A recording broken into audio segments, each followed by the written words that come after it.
So we're here in this park near the Lahaina Recreation Center.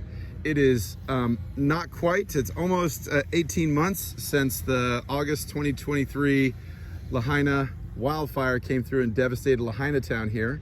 Right here we're looking at a temporary emergency beacon for tsunamis and fire and all that kind of good stuff, because much of the infrastructure is still destroyed.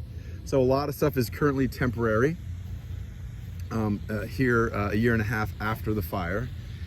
If we want to give you guys a context of how the fire came through town and what happened. So if we look towards the inland side here, so these are the West Maui mountains, and this is the wettest area of Hawai'i, and these mountains are the sort of water source for much of the area.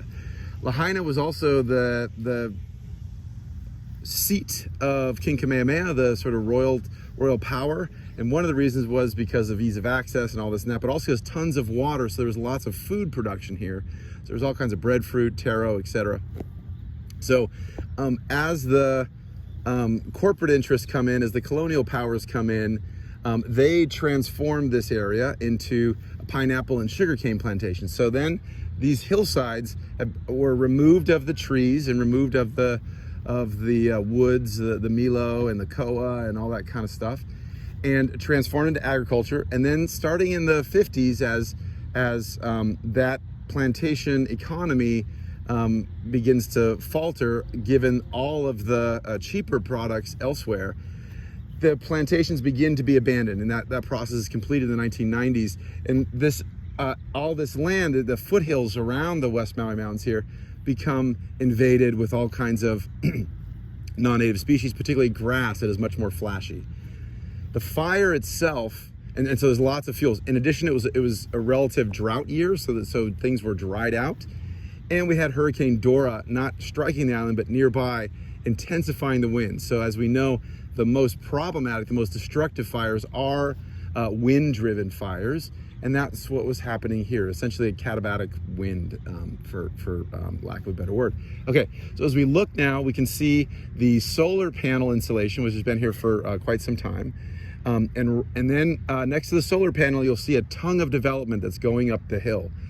That area, so basically between the solar panels and the houses, that's where we had a fire start. In the morning. Fire crews responded. It was relatively small. I think it was about a 3-acre fire. Got under control, knocked it down.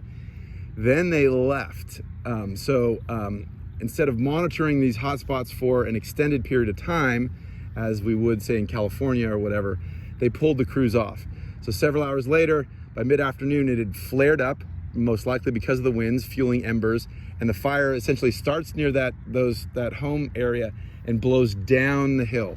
So it blows down the hill towards the ocean and then proceeds to spread. So by the time we get to about 4 or 5 o'clock, it is in the town. Many issues were going on, but as far as fire progression, the fire begins to hit the urban areas of Lahaina, and it ceases to become a wildfire and becomes an urban fire. And those urban fires throw way more sparks, way more embers. The lack of communication, lack of warning for folks, the cell phone networks were screwed up.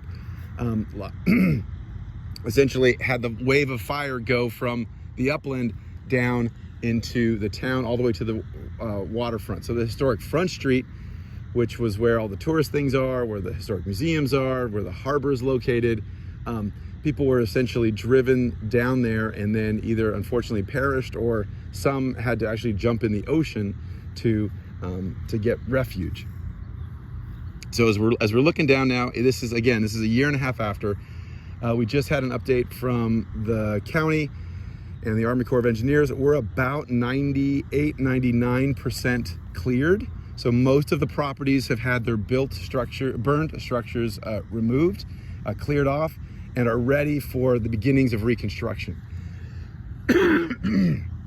So what we're seeing here is a landscape that has been essentially erased, and it is poised to have rebuilding replacements.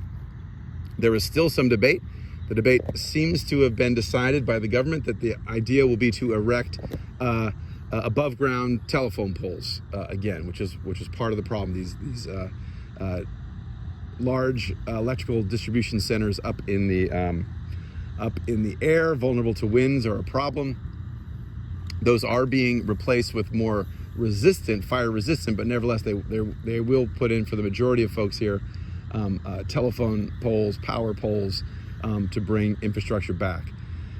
They're also redoing the water system, the water delivery, etc. So essentially all the utilities need to be redone. This was essentially more or less a complete destruction of the town. Again, this little area where we're in, there's a Boys and Girls Club at the Lahaina Recreational Center that survived. It was an all wooden building, and you do see occasional buildings here as we fly over that did persist. And we have a few others that were only partially damaged and have been recovered, rebuilt in the last year or so. But the majority of the parcels you see are empty. The majority of the parcels are free from building activity. And so this is the legacy of these wildfires. This is the legacy of this Lahaina wildfire. The irony is pretty much the main impact was just as we saw, just as we're flying here, following the path of the core of the fire. It didn't stretch particularly far up coast or down coast. So Kanapali and the tourist areas, the high-end hotels just to the west of north and west of us, those were essentially unscathed. So it was really the town, the urban core that was damaged in this particular fire, with much of the surrounding areas relatively intact.